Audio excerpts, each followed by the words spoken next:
Wala ka talagang kaswitan sa katawan, no? Tanong niya nang makapasok siya. Hindi naman siya sinagot nito at tahimik na nag-drive hanggang sa makarating sila sa isang fancy na restaurant. Napapailing na lang si Kim sa trato sa kanya ni Sian. "This way, sir." O sabi ng isa sa mga staffs ng restaurant pagkapasok nilang dalawa. Hinatid sila nito sa isang private room na pinareserve ni Sian. The chefs served their specialties. The two quietly ate their food when Kim suddenly broke the silence. "I know you're not the type of person who easily says sorry, kaya okay na. Is this your way of saying that magical word of yours? Then fine, you're forgiven." May mapaglarong ngiti sa mga labi nitong sabi niya. He rolled his eyes. "Fine. Alam ko hindi ako magaling sa ganitong bagay, okay? Bakit ka sumisigaw? Akala ko ba nagsusorry ka? Galit ba ako? Che, hindi ako sumisigaw. Anong tawag mo dyan sa tono mo? Pabulong? Ang abnormal mo talaga, Sian. Pasalamat ka, mahal kita." "I know. Ang yabang mo talaga. Kung mahal kita, di ba dapat mahalin mo rin ako para patas? Ang daya mo. Dahil ako lang ang nagmamahal sa ating dalawa. Mahirap kaya yung ganun?" Tumawa ito ng mahina, saka muling nagsalita. "Hindi ka ba pwedeng maglaan ng kahit maliit lang na puwang para sa akin diyan sa puso mo? Just give me even just a little space in your heart, and I'll take care of for the rest," she said, sounding a bit desperate. "Pangako, mamahalin kita ng higit pa sa pagmamahal na ibinibigay niya sa iyo. Pero kung wala talagang pag-asa, lalayo ako ayon sa kagustuhan mo." Isang tanong, isang sagot lang. "Ha, Sian? Do you still want me to stay?" Nakatitig lang sa kanya si Sian habang siya'y parang mawawala na ng hininga sa sobrang kabang kanyang nararamdaman sa paghihintay ng sagot nito. Walang mabasa sa mga mata ng binata. Naging blanko at tila nawala ng emosyon ang mga ito na nakatitig. Nabalot ng labis na kalungkutan ang pagkatao ni Kim nang makuha na niyang sagot ni Sian kahit sa hindi pa ito nagsasalita. Hindi talaga kami pwede dahil hindi na niya kayang magmahal pa ng iba. Tanging bagay na nasabi ng dalaga sa kanyang sarili. Ngumiti lamang ito kay Sian upang ipakita na tanggap niya ang desisyon nito, na iginagalang niya ang kagustuhan niyang lumayo na siya, na hindi talaga niya mapapalitan si Amber sa buhay at puso nito. Tumayo ito at nakasabay ng kanyang pagtalikod ang mabilis na pagbagsak ng kanyang mga luha. "Sorry, hindi ko mapigilan eh," sabi niya sa pagitan ng kanyang mga hikbi. "Kim," hinarang niya ang palad niya nang magtangkang lumapit sa kanya si Sian. "I'm okay. Huwag mo lang akong pansinin. Mahal kita sobra. Alam mo ba yon? Hindi ko nga alam kung paano ako nahulog ng ganun sa'yo. Kahit na minsan hindi mo ipinaramdam na may halaga ako sa'yo. Pero hindi pa ako ganun kamanhid para hindi maramdaman na ayaw mo talaga sa akin. Kung layuan mo nga ako, parang may nakakadiring akong sakit. And you don't know how it brings me down as a woman. Sorry, hindi ko gustong isumbat sa'yo lahat." Dinampot niya ang bag niya at nagsimulang maglakad, palabas nang marinig niya ang mga salitang hindi niya inaasahang magmula sa bibig ni Sian. Don't leave me, please." Chapter 2. Kim Point of View. "Hoy! Oh shucks! Ano ba? Ba't ka nanggugulat?"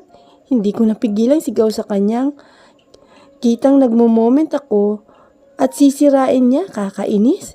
Bakit po ba kasi parang lumilipad na naman yung utak ninyo? In love match lang ang peg. Madam, ay 1 month na kayong ganyan kaya hinay-hinay lang at baka ma-overdose sa too much kilig. Usisa pa niya, tiningnan ko siya ng masama. Sa lahat ng sekretarya, itong si Madildil ko talaga ang pinaka-chismosa. Lahat na lang ng kilos ko napapansin niya.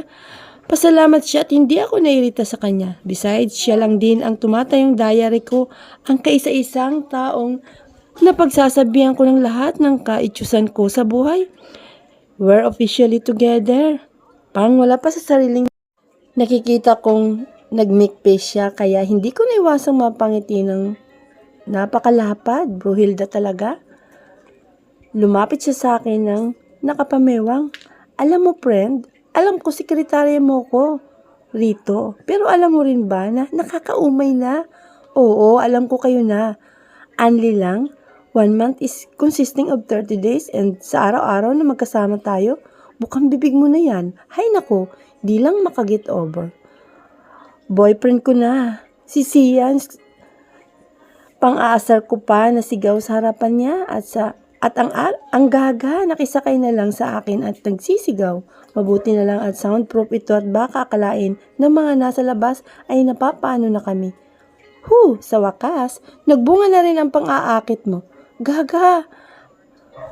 In denial ka pa niyan ha? Halos magubad ka na nga sa harapan nun pero waipik pa rin tapos ngayon. OMG, boyfriend mo na ang nag-iisang tagapagmana ng Scott Corporation? Ayan ha. Nireply ko ang saktong-saktong reaction ko nung ibinabalita mo sa akin. Yan. Sana bukas day off mo na ng kwento mo ha? Buwesit ka. Ang saya-saya ko talaga. Madildil. Obvious nga, sa pisngi mong parang pinatong-patong ang blush on sa pamumula Napawak naman daw ako sa magkabila akong pisngi at para na naman akong baliw na napangiti sa tuwing naalala ko kung paano niya sinabing kami na. Shit, pasalamat siya at medyo hindi pa nagsisink in sa utak ko ang sinabi niya kaya hindi ko siya nahalikan agad. Pero grabe, kung alam niyo lang kung gaano kabilis ang tibok ng puso ko ng mga oras na yun ay parang babagsak talaga ako sa sobrang pagje-jelly-jelly ng mga tuhod ko. This is really a miracle, bulalas ko. Bakit? Nihaya ka na bang magpakasal through text? Aba, milagro na talaga yun Successful ang pamimikot mo sa kanya. Hindi. It seems like it's your first time receiving a text message from him. Paano hindi ka marunong mag-reply? Tumahimik ka muna dyan. Si Sian, gosh, tinext niya ako. Yun na. 1 month na kayo ngayon ka lang ba niya tinitext? Aba, tinitipid ka pala niya Tinitipid ka niyang load Bakit hindi ka na lang tinatawagan? Hoy, effort kaya niyan. This is the first time he sent me a message. Ang sabihin mo, ayaw niya lang marinig ang boses mo. Namumuro ka na sa akin Isa pa at sisisentahin na talaga kita. Ito naman, joke lang friend. Pinapatawa ka lang Pues hindi ako natatawa. I rolled my eyes at her and left my office. Susundin daw ako ng boyfriend ko. Kahit wala pa siya, lumabas na ko. Sabi niya, 30 minutes pa bago siya makarating. Pero wala pang 10 minuto ay nandito na ako sa labas. Excited lang ako, sobra. Pabalik-balik ang tingin ko sa daan at sa wristwatch ko at sa wakas. Ay tapos ng 30 minutes kaya lang wala pa talaga siya. Baka naman na traffic lang kaya naupo muna ako. May waiting area rito sa labas. 4 hours has passed. 4 hours must been enough para hintayin ko siya. My excitement vanished away so I decided to go back home with so much disappointment. Third person point of view. Sir, sorry po talaga hindi namin naasahan ang pagdating ng investor natin. It's okay. It's for our company so it doesn't matter. You can go now.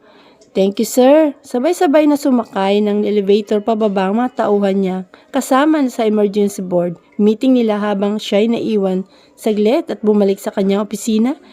Tiningalan niya ang oras sa kanyang malaking wall clock, 3 p.m. Napabuntong hininga niya siya bago bumulong. I am 4 hours late. Napabuga ulit ito ng hangin sa ere at saka umupo sa kanyang swivel chair. Mukhang pagod na pagod ang hubby ko. Bigyan nga iyan ng Amber energizing hug. Biglang nag-flashback sa utak ni Sian ang nakaugaliang gawin ni Amber kapag nakikita niyang pagod siya. Yung tipong yayakapin siya nito ng mahigpit at kukwentuhan ng mga nangyari sa kanya maghapon. Wife, I'm longing for you. Longing to hold you again. Paulit-ulit niyang sambit kahit na ipinangako na niya sa sarili niya na babawasan na niya ang pag-iisip ng mga bagay tungkol kay Amber. Hindi na tinawagan pa ni Sian si Kim dahil sa sobrang pagod na kanyang nararamdaman at ayaw na niyang makipag-away pa rito kaya dumiretso na lamang siya pauwi ng bahay.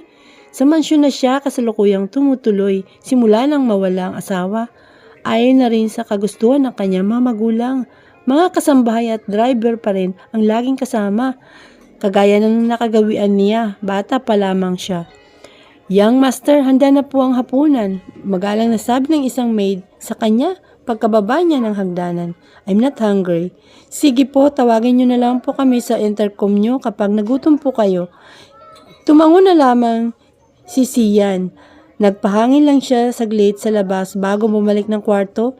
Hindi ito agad na nagpahinga bagkus ay hinarap ang kanyang computer at tambak na trabaho sa kanyang lamesa. Mga papeles na kailangan niyang pirmahan, proposals na dapat aralin at mga bagong aplikante para sa hiring position nila sa kumpanya. Inabot hanggang madaling araw sa pagtatrabaho si Sian hanggang sa hindi niya namalayan na inumaga na pala siya. Sa kabila ng kapaguran, hindi siya makaramdam ng antok. Kalimitan ang problema niya noon pa, nahihirapan siyang makatulog sa gabi, kaya naman itinutuon niya ang kanyang buong atensyon sa pagtatrabaho. He took a shower after having a cup of coffee, then head to the company. Sumalubong sa kanya ang mga empleyado niyang tuwang-tuwa at halos marinig ang sigawan sa labas. Nagsitahimikan naman sila nang makita nilang nakatayo si Sian. What's happening here? What's with the commotion? Mahinahon naman na tanong niya sa mga ito. Sir, kasi po ngayong buwan na yung outing ng buong kumpanya. Ito po yung nirequest ng lahat sa inyo din. Pinirmahan nyo na at naipasa na po sa isang board members sa outing po na ito. Sagot din ng kumpanya ang pamilya ng bawat isa. Kaya tuwa po ang lahat dahil magkakaroon sila ng libreng oras para makasama ang kanilang mga asawa at anak. Paliwanag sa kanya ng empleyado na nakaupo sa front desk.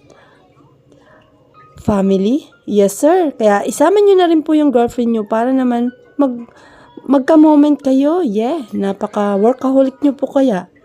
Oo nga po sir.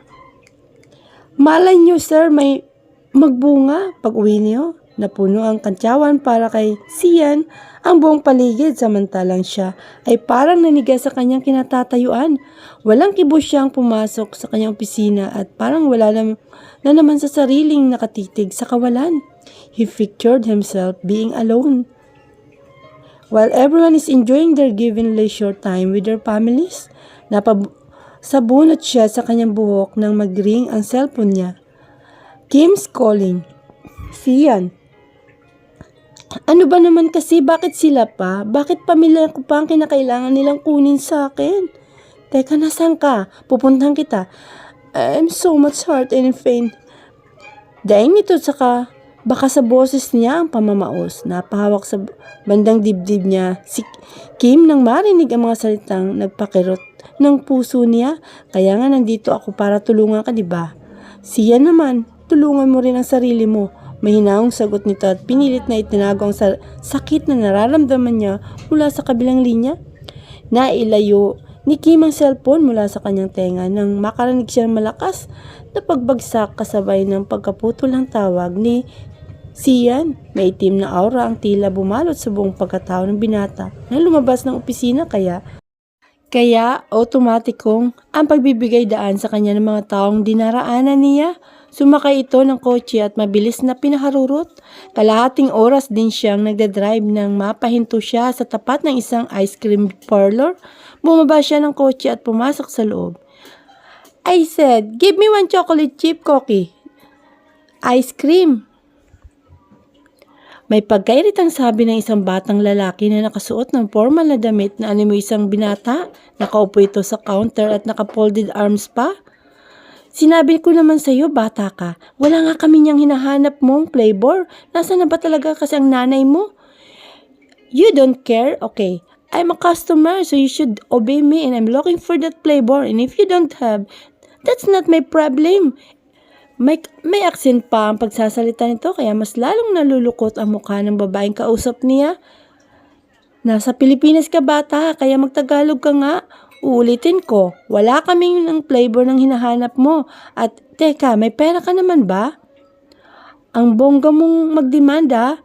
First of all, I hardly put an effort to speak to some unimportant matters, but in your case, I believe I have to do in a scrap of my borrowed time. There's no policy in the Constitution of the Philippines that we should speak Filipino. When we are in the country, then I'll repeat.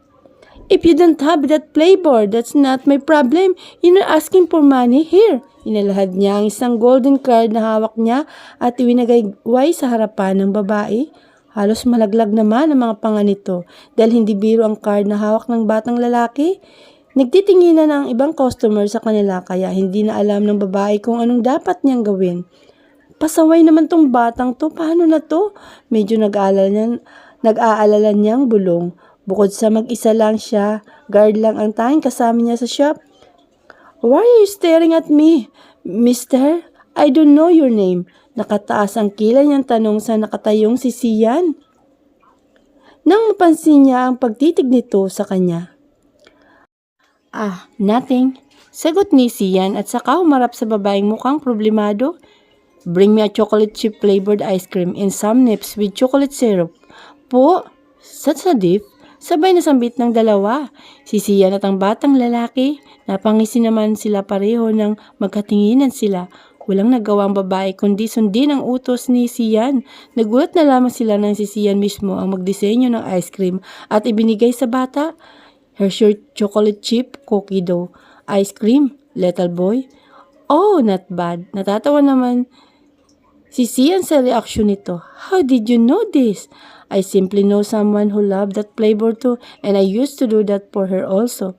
Pinagmamasdan ni Sian ang bata habang kumakain. Napaka-graceful at walang kakalat-kalat nitong inubos ang ginawa niyang ice cream. There's something with the child that he can't get his eyes off him. Parang may naalala siya sa mga kilos nito. I think I deserve a return favor for what I did. Sabi ni Sian. Hindi niya akalain na mapupunta siya sa isang ice cream parlor at kasalukuyan nakikipag-usap sa isang bata. Sure, what is it? Based on your way of speaking, you probably didn't grow up here in the Philippines. Yeah, actually it's my 31st day here, he answered and carefully wiping the tissue paper around his mouth when suddenly the little boy's phone rang. Yes, Mommy? I'm not missing. I just saw an interesting shop. Nothing. Okay. Okay, fine. I'll be there in a minute. I love you too, Mommy. Ibinalik niya sa bulsa ng kanyang polo ang cellphone at dandang bumaba mula sa kinaupuan. I guess I have to go. Thanks for the great ice cream, Mr. Chocolate Chip. Why didn't you tell her you're here? Need a ride? No, thanks. I'm with my driver. You know what? Mr. Chocolate Chip, my mom will freak out if she knew that I went in an ice cream parlor and I didn't even ask her to come here with me. Natawa si Sian sa sinabi ng bata. Bigla siyang may naalala na sinasabi nito. Isang babaeng magagalit kapag malamang pumunta ka sa isang ice cream parlor at hindi siya isinama. I really have to go, bye. Pinagmasdan niyang makasakay ang bata sa kotse at maglaho ang sasakyan sa kanyang paningin. Kasing laki na sana siguro niya